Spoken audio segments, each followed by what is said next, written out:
En este punto 3 vamos a ver cómo calculamos el coeficiente convectivo para flujo interno cuando tenemos una geometría de la sección diferente a la más habitual de sección circular que hemos visto anteriormente en el apartado 2.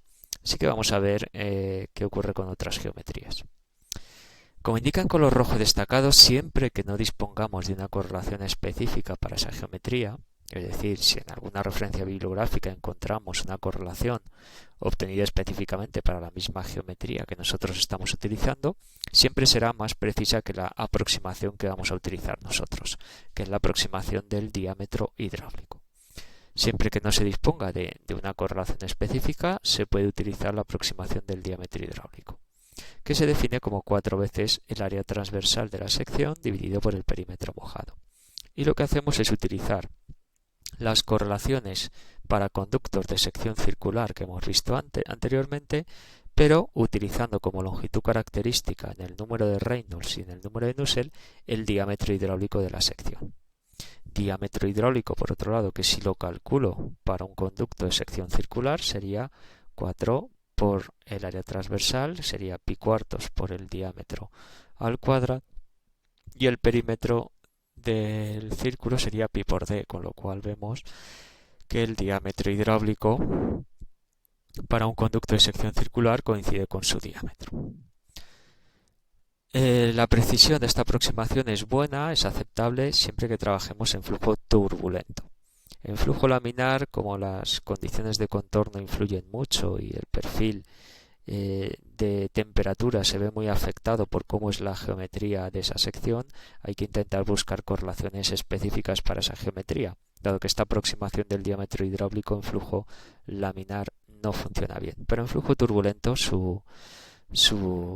los resultados que se obtienen son bastante aceptables dentro de las precisiones que tienen las correlaciones experimentales.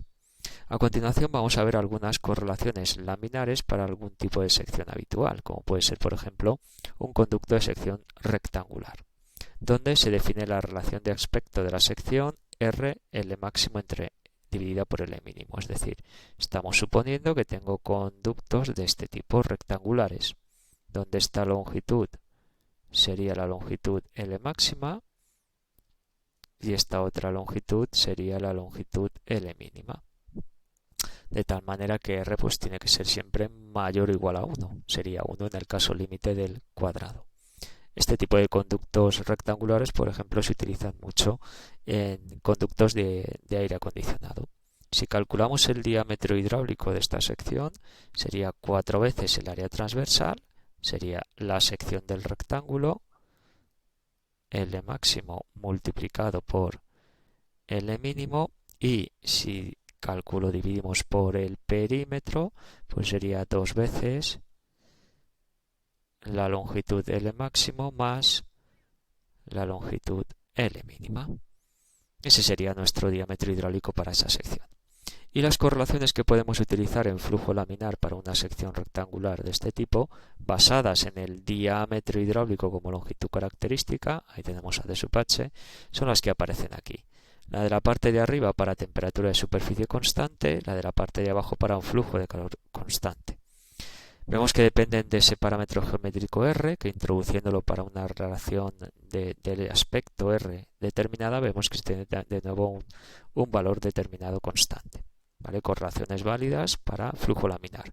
Número de Reynolds basado en el diámetro hidráulico menor que 2300. Otra geometría muy habitual es una corona anular o sección anular, que se construye, por ejemplo, cuando tengo un intercambiador de doble tubo, dos tubos concéntricos. Ahí tenemos por el tubo interior circulando un fluido caliente, sería la flecha roja, y por la corona anular que queda en la parte exterior circula un fluido frío. Sería un intercambiador de superficie.